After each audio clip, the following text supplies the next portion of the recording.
Hi, Shalom Chaverim.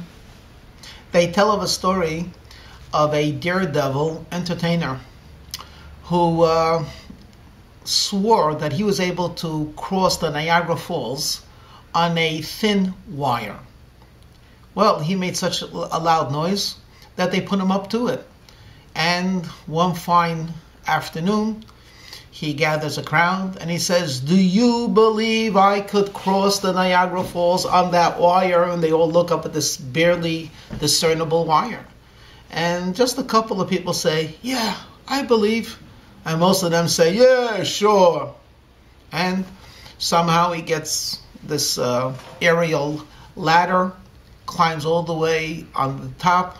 He's on the wire, and the people gasp in amazement as he actually starts walking across Niagara Falls on this wire. He goes to and fro. The people are flabbergasted. Amazing. A spectacle like this happens once in maybe 100 years.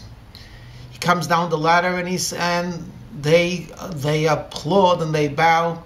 And he says, "How many people believe I could duplicate that, but doing it blindfolded?" Here the crowd got very excited. "Yeah, we believe you could do it. Let's see you do it. Boy, can you do it?" And he climbs up and he has the people spellbound because he's walking across Niagara Falls blindfolded. Comes down, takes off his blindfold, and the people are overawed. And he says, "Hey, you haven't seen anything yet.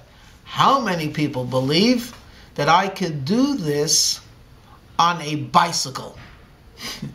For a moment they were taken aback. A bicycle? And they said, he could do it. You could do it. Let's see you do it. We're with you. And he manages to get up there on a bicycle, and he crosses it with a bicycle, blindfolded. He comes down. There's nothing more that he could possibly say to impress them, right? He says, "And now for my final trick.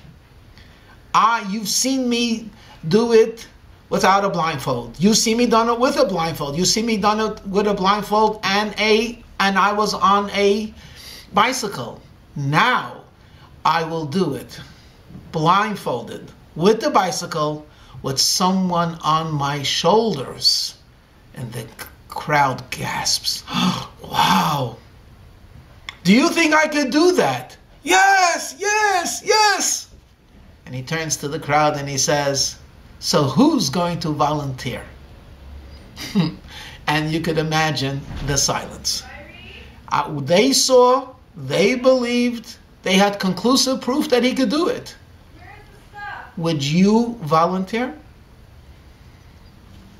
That's a type of a situation that the Jewish people found themselves by the Sea of Reeds.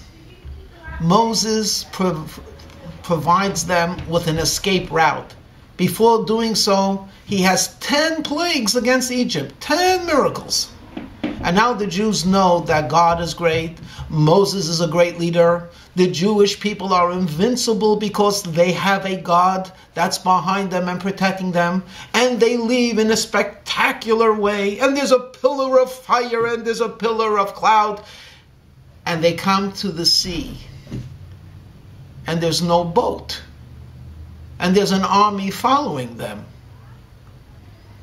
And they say to Moses, "Moshe Rabbeinu, what are we going to do?" And Moshe prays to God, "God, what should I tell them?" He said, "Tell them to go." And Moshe Rabbeinu says, "You've seen all of the miracles. All you have to do is walk on the water." You know something? There were no volunteers. And suddenly a nation that saw and had believed, and a nation that was convinced, for a moment were taken aback. There's real water in front of us. There are real people here, men, women, and children. There are livestock.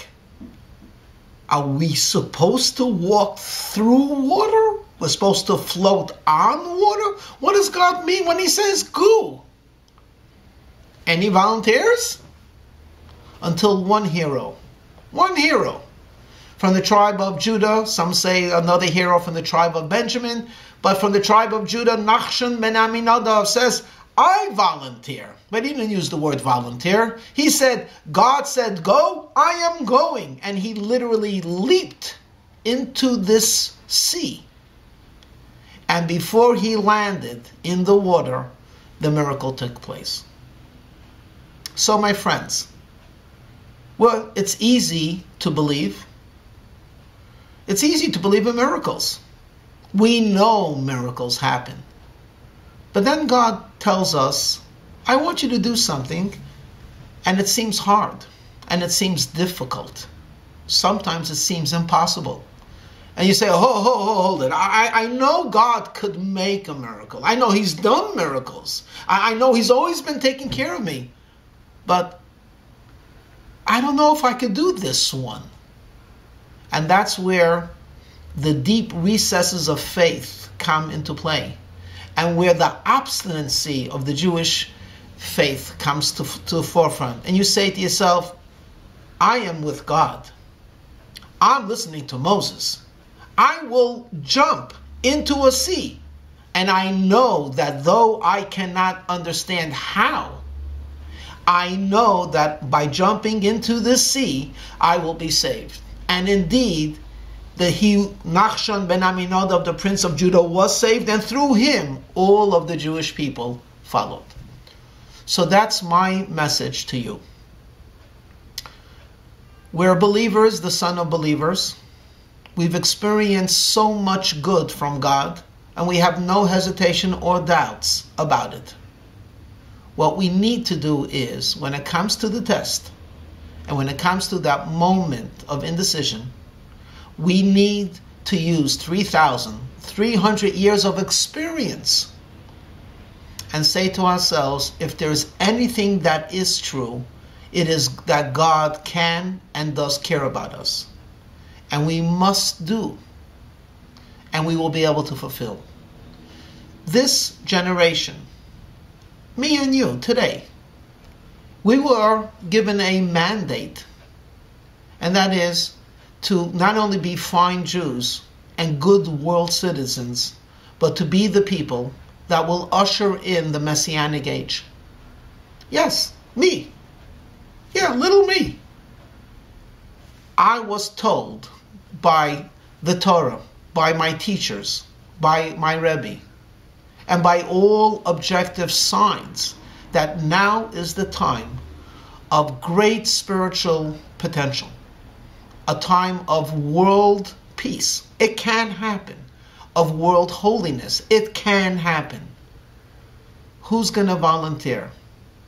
I say, let us volunteer.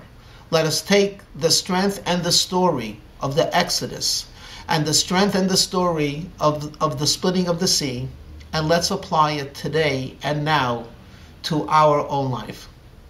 Chazak, chazak, v'nischazek. May you be strengthened, may you be fortified, and may you go with confidence. Shabbat Shalom.